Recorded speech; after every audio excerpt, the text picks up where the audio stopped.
Untuk jadi kaya itu yang hanya efek samping. Nabi mempersiapkan sampai akhirnya ada titik di mana di tahun ke-7 Hijriah setelah perang Khaybar, ya, itu di tahun ke-7 Hijriah, dari Abdurrahman bin Auf radhiyallahu anhu, beliau menceritakan, kami baru tahu bagaimana rasanya kenyang di tahun ke-7 Hijriah.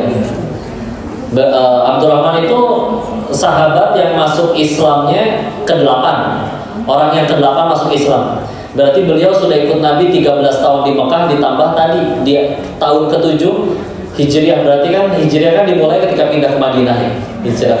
Berarti sudah 20 tahun dampingin Nabi dan berkata secara harafiah, oh gini toh rasanya kenyang. Karena Khaybar itu negeri yang makmur, negeri yang panen kurmanya melimpah banyak, insya Allah. Ya. Dan beliau sendiri yang kita tahu kayak jangan main-main, ya, Abdurrahman bin Auf. Kalau kita baca kitab Bidayah wa Nihayah Imam Ibnu Katsir, sisa uangnya, ya, bukan titik terkayanya. Kalau dirupiahkan, Abdurrahman bin Auf menyisakan, kalau dirupiahkan 6.212 miliar. Sisa, bukan momen terkayanya. Waktu meninggal sisanya tinggal segitu. Itu zaman belum ada internet banking, Bu. Gimana ngurus uang segitu banyak, harta segitu banyak, ya. Dan jangan lain-lain, sepertiga kota Madinah pernah pinjam uang ke Abdurrahman, sepertiga lainnya pernah disedekahi oleh Abdurrahman. Ajib, ya, ya, luar biasa, ya. Maka, tapi itulah dia, ya. Ada sebagian yang memang sampai guru kami Ustaz Budi Asari katanya ragu kalau bicara tentang ini, karena memang ada sebagian ilmu yang memang ya nggak harus disampaikan langsung semuanya. Contoh, Abu Hurairah radhiyallahu anhu berkata, aku mendapatkan ilmu dari Nabi itu 3 karung. Beliau nyebutnya karung, ya. Yang ku sampaikan kepada kalian hanya 1 karung. Segitu Abu Hurairah itu menjadi periwayat hadis sahih terbanyak, 5.374 hadis. Tapi katanya itu baru 1 karung. Kenapa? Bukan pengen dirahasiain. Yang 2 karungnya bisa jadi nggak nambah keimanan kita, ya. Atau Muaz bin Jabal ketika muda pernah dikasih tahu oleh Nabi, seorang yang wafat mengucapkan la ilaha illallah maka masuk surga. Bolehkah aku sampaikan kabar gembira ini kepada kaum muslimin? Kata Nabi apa? Ojo, jangan, ya.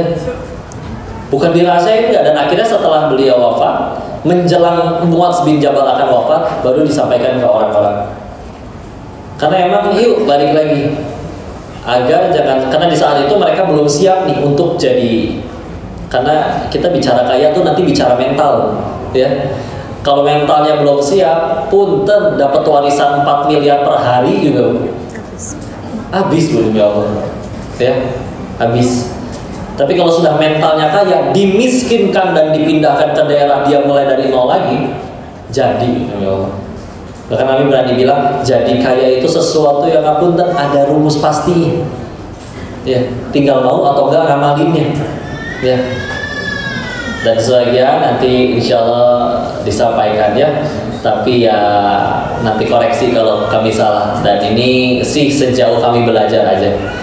Dan kadang-kadang pertanyaannya dibikinnya kayak begini, kenapa ya orang Cina itu lebih pada kaya, ya. Kayak gitu. Kebanyakan, ada juga sih yang kurang kaya, yang ada, ya. Makanya kan sebetulnya kan nggak melulu juga. Nah, fokusnya kadang kebalik. Kita bicara tentang bisnis itu, kadang ada orang yang pokoknya aku harus jadi kaya itu, karena keluarganya bisnisnya kuliner, semua dia kuliner terus. Padahal bagi orang kaya asli, bisnis itu cuman kendaraan, instrumen, ya. Tujuannya apa? Menyampaikan untuk jadi kaya. Jadi mau apapun kendaraannya, yang penting nyampe, betul? Yang kesini naik motor ada, yang kesini naik mobil ada, yang kesini jalan kaki ada? Nggak ada. Ya, insya Allah, ya. Seperti itu, ya. Jadi yang penting tujuannya, ya. Kalau memang kaya itu dari bisnisnya, Bu. Misalkan yang pengen jadi kaya harus bisnis toko bangunan, Demi Allah saya kenal orang yang punya toko bangunan bangkrut. Kalau emang kaya dari makanan, bisnis makanan, kuliner, sama, ada yang sukses, ada yang bangkrut. Ya, toh memang cuma alat untuk tadi mencapai kecerdasan kebebasan finansial itu tersebut. Ya, saya mungkin kita rangkumkan ya ini mungkin. Jadi memang yang berbeda itu adalah cara mereka bersikap terhadap uangnya. Ya, cara bersikap beda. Ini nanti akan amat sangat menentukan. Yang bikin akhirnya mereka jadi lebih makmur. Ya, sebelum nyampe ke situ, kita lihat. Kami dulu berkesimpulan bahwa untuk jadi kaya itu cuma dua caranya. Satu, ada yang tiba-tiba dia mendapat sesuatu yang membuat dia meroket, warisan lah, atau nemu barang yang dia menjadi importir pertamanya misalkan, atau penemu pertamanya, atau dia nemu menu pertamanya dan akhirnya viral dan dia meledak ya, bisnisnya. Itu satu ya. Yang kedua adalah tadi cara bersikap terhadap uangnya, yang kalau cara bersikapnya sudah benar, meskipun dia nggak pernah dapat ledakan finansial kayak gitu, tapi tiap bulan nggak akan pernah minus dan selalu surplus ya. Dan kalau misalkan ternyata nggak punya ilmu yang kedua, cara menyikapi uangnya, maka mau dapat ledakan berapa kali, dapat warisan berapa kali, balik lagi tadi bisa jadi habis. Maka sebagai ngapunten ya, saya nggak minta lahir sebagai orang Tionghoa juga, tapi memang secara turun temurun ya memang ada, bukan ilmu, lebih kayak sikap, cara nyikapin duit itu seperti apa. Dan ini sederhana sebetulnya, kayak misalkan contoh satu rumusnya teh, kita itu pengen jadi kaya bukan kelihatan kaya. Kadang sebagian orangnya nggak ngerti, saya ulangi ya, kita pengen jadi kaya bukan kelihatan kaya. Ini kita pengen kaya boleh ya, bagus ya, apalagi kalau niat pengen kayanya untuk jadi kebaikan ya. Tapi kadang ya tadi ya, ada orang yang akhirnya ke distract sehingga akhirnya dia yang kedua jadinya kelihatan kaya doang. Contoh, dia gajian UMR ya, UMR ya di Probolinggo udah 2.400.000 terus tiap hari pengennya nongkrong di Starbucks misalnya. Ada Starbucks? Oh enggak ada? Oh ya? Apa yang paling keren di ada KFC. Oh KFC lah ya, KFC ya, KFC.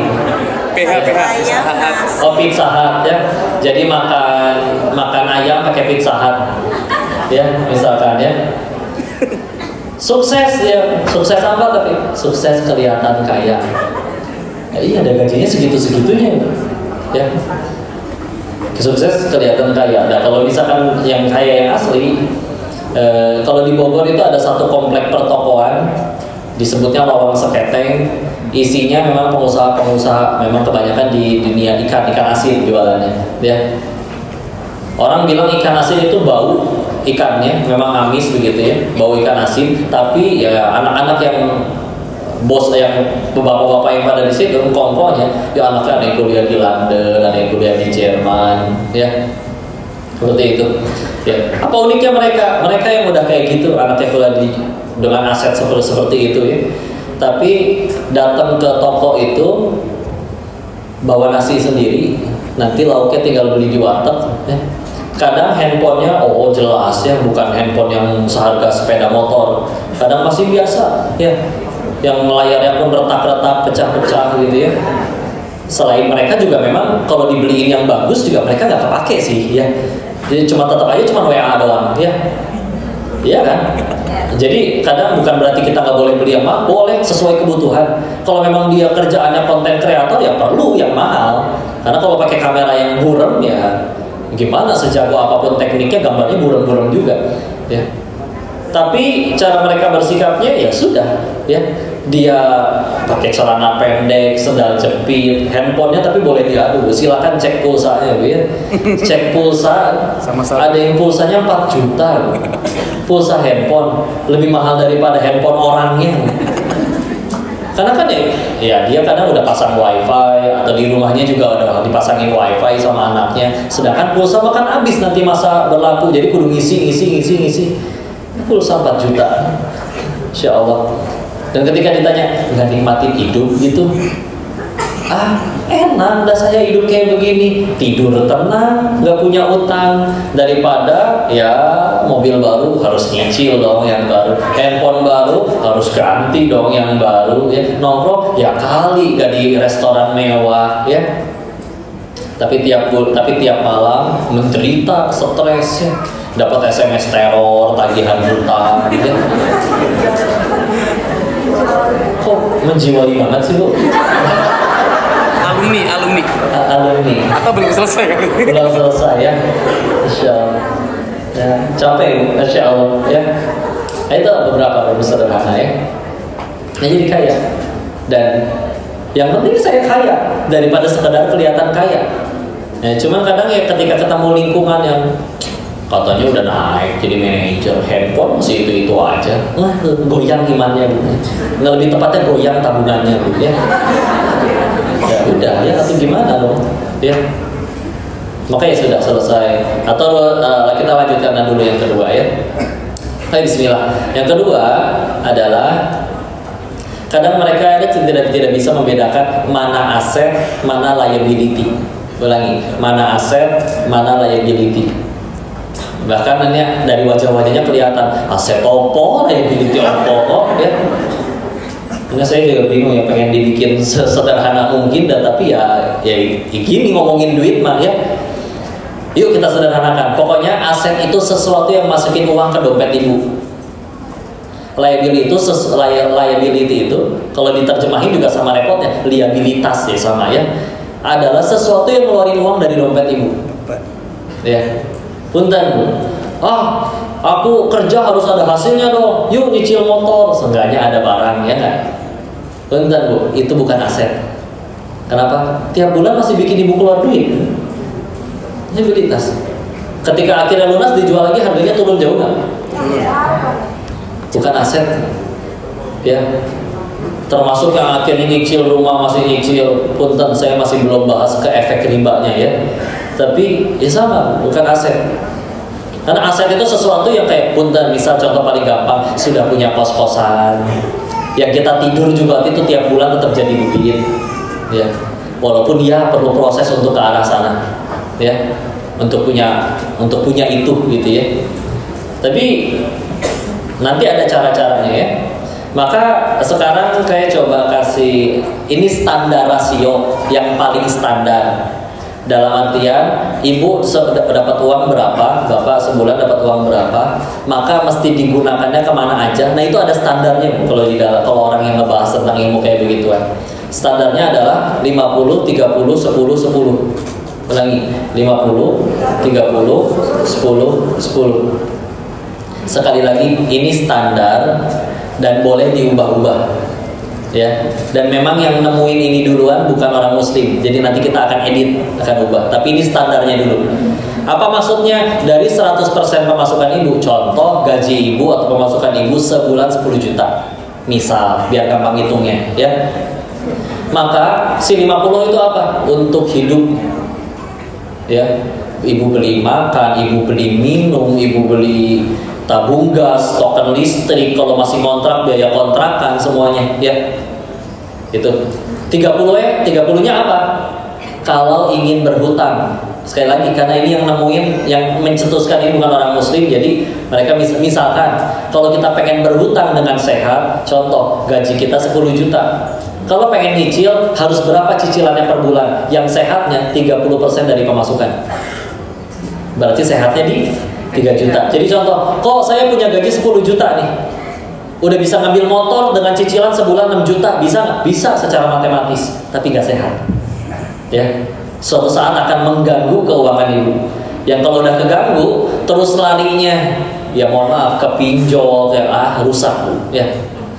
Di situ titik kehancuran awalnya, ya.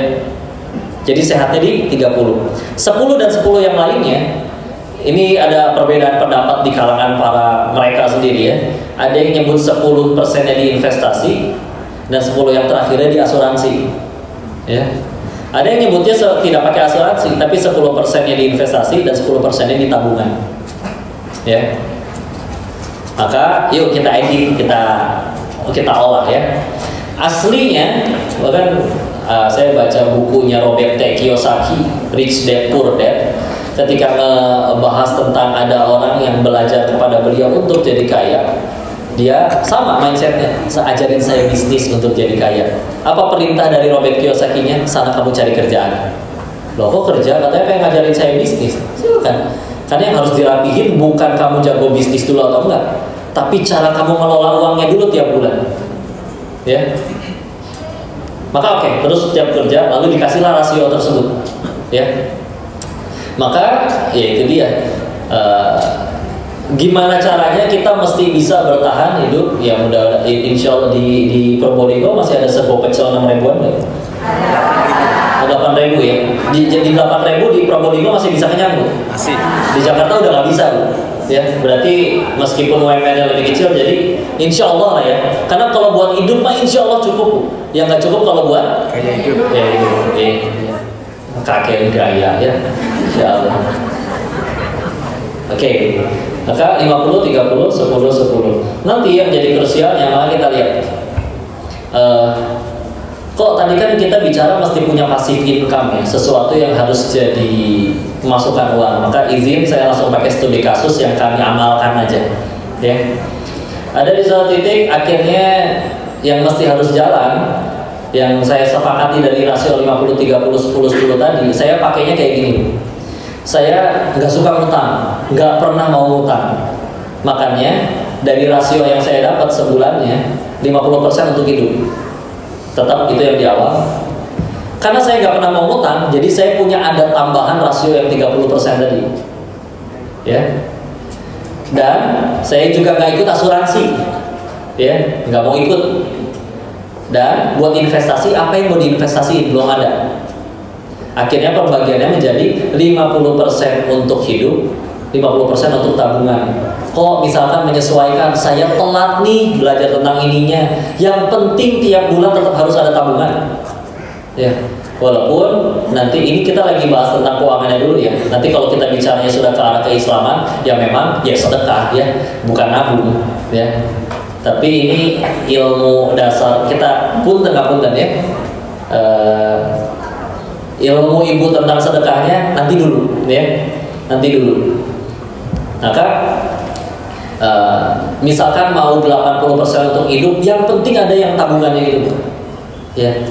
Apa fungsi tabungannya? Kalau bisa bedain tempat penyimpanannya. Karena kalau nyimpennya masih nyatu, tahu-tahu kepake. Bisa dengan cara dipisahin rekeningnya ya. Dulu kami dipisahin rekeningnya. Saya punya rekening lain yang satu buat hidup, satu lagi buat nabung. Setelah akhirnya sudah ditabung, saya menetapkan syarat untuk tabungan itu satu saja, hanya boleh keluar untuk jadi uang yang lebih besar. Udah. Selain itu saya mau lapar kayak gimana, saya nggak akan keluarin uang tersebut. Ya. Kok segitunya? Bener. Ini soalnya masalahnya bedanya di disiplin doang. Ya. Oke, berjalan, nabung cuma 200.000 sebulan, 200.000 sebulan, kadang 100.000, 300, kekumpul. Apa bisnis saya yang paling pertama? Ya, ada orang waktu itu mau beli handphone, nggak bisa beli cash. Nah, harga handphonenya 3 juta. Saya beli handphonenya ke toko, handphonenya sekarang jadi punya saya. Saya tawarin ke dia, mau handphone ini nggak? Katanya nyari. Iya, tapi nggak ada uangnya, nanti aja lah. 3 kali bayar aja, 1.200.000, 1.200.000, 1.200.000. Ya. Kalau emang boleh, itu bukan riba. Boleh karena sudah ada jadi milik saya, sudah pindah akad.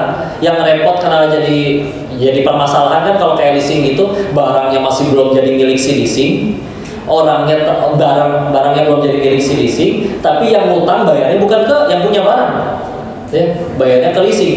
Dan jatuhnya dia masih ngutang, tapi rumahnya sudah dia pakai. Utang yang bertambah, yaitulah riba, ya. Pertambahan nilai dari utang, yaitulah riba. Nah ini, saya punya barang dan saya ingin membantu dia sanggupnya nggak bisa cash, tapi dicicil. Dan saya namanya jualan, saya beli barang 3 juta. Saya pengen ambil untung, misalkan ibu ya beli jualan baju ya. Bajunya modalnya 35.000, ibu pengen jual 50.000 boleh nggak? Ya boleh, namanya jualan. Saya beli barang 3 juta, saya pengen jual 3.600.000, boleh? Dengan cara dia sanggupnya 3 kali bayar, boleh, aman secara akad. Maka setelah 3 bulan saya dapat keuntungan 600.000 dari tabungan pertama saya. Dipakai? Oh tidak, dikembalikan ke rekening tabungan dengan prinsip yang sama, gak boleh keluar sebelum jadi uang yang lebih banyak. Terus gimana? Nemu cicilan selanjutnya, nemu aja yang cicilan selanjutnya. Yang pasti itu jadi bola salju. Ada prinsip yang luar biasa keren. Disebutkan bahwa orang-orang kaya itu tidak percaya hoki, sebagian besar dari mereka tidak percaya keberuntungan. Bagi mereka, kaya itu adalah bertemunya 2 hal. Apa 2 hal itu? 1, kesiapan. 2, kesempatan. Ulangi, 1, kesiapan. 2, kesempatan. Yang bikin kita akhirnya nggak maju-maju, kita selalu nggak pernah menemukan 2 hal itu. Contoh, Bu, harga motor baru berapa? 20 jutaan ya. Ada orang lagi butuh, Bu, dia cuma jual 7 juta. Dan kalaupun kita akhirnya bela-belain hutang demi dapat motor itu, atau sampai kita jual barang, atau sampai pinjam dulu ke orang tua, kita tahu itu motor kita jual lagi minimal laku 15 juta. Dia lagi butuh, saya butuh 7 juta, tapi detik ini juga. Ya. Masalahnya kita kadang suka nggak punya kesiapan. Ya saya nggak punya tabungan segitu, lewat weh. Ya. Malah dikasih kesiapan, bertemu kesempatan, ceker. Masalahnya kesempatan itu akan selalu ada, entah kapan datangnya. Yang perlu kita siapin apa? Kesiapannya. Kenapa ada yang gak maju-maju meskipun gajinya gede? Dia tidak pernah menyiapkan pelurunya itu, kesiapannya itu. Ya. Jadi tiap bulan habis, gak pernah nabung. Tiba-tiba ada teman, bro, gue lagi butuh banget nih, handphone gue baru beli nih, masalahnya tapi butuh, udah jual, lu adanya berapa? Yang penting gak ini, ya gue pada tabungan bro, lewat kesempatan. Ya. Maka yuk kita siapin peluru dulu. Kalau pelurunya udah siap, bismillah. Ada siapa? Akhirnya datang Bu kejadian kayak begitu. Ada waktu itu di Thailand, teman saya pindahan kantor dari Thailand pindah ke Filipina. Maka semua motor sekantornya dijualin, ya. Yang datang ke saya 3 orang, ya. Dia jual pukul rata, nih 3 motor masing-masing 10.000 baht. 10.000 baht itu berarti 4 juta rupiah, ya. Maka ya sudah, dari 10.000 baht itu saya tahu harga motornya itu 20.000 baht, 25.000 baht. Tapi kan harus butuh cepat pindahan pukul rata. Saya borong 3-3-nya 30.000 baht. Udah punya tabungan. Dalam waktu 2 minggu 3 motor itu laku dengan masing-masing 15.000. Jadi 45.000. Berarti keuntungan saya 45.000 dikurangi modalnya 30.000, dapat keuntungan 15.000 baht dalam 2 minggu. Berapa itu? 6 juta dalam 2 minggu. Modalnya ada. Itu kemana lagi duitnya? Nggak dipakai, masukin lagi ke situ, ke rekening tabungan. Sampai kapan kok? Kalau saya ngelakuinnya 3 tahun.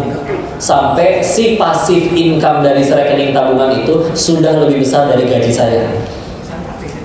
Di saat itu akhirnya saya berhenti kerja. Akhirnya walaupun waktu itu di sana bukan bisnisnya bisnis judi, ya. Tapi ketika dan akhirnya takdir Allah bermain hingga akhirnya berhenti. Tapi ya rumusnya tetap sama, ya. Sampai waktu itu rasio yang tadinya saya 50-50 tadi, akhirnya rasio hidup saya itu waktu itu 20-80. 20 itu untuk hidup, 80 itu untuk ditabung. Jadi tiap bulan si peluru saya tambah banyak, siap untuk menyambut peluang apapun.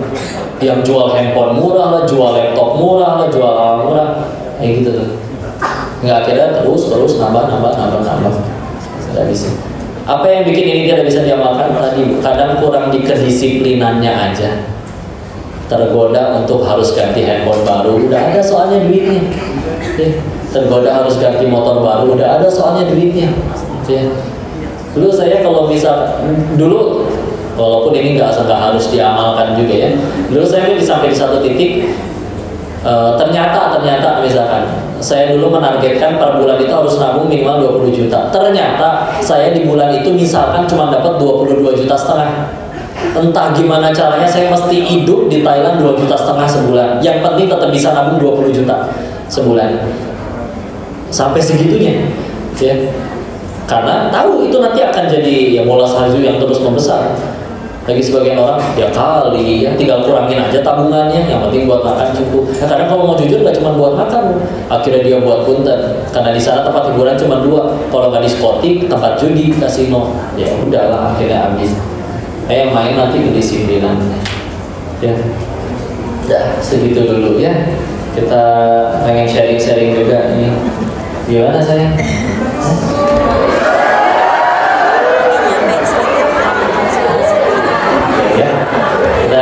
Dengarkan nasihat dari kenapa sih Bu? Kan Ibu juga punya pasangan ya?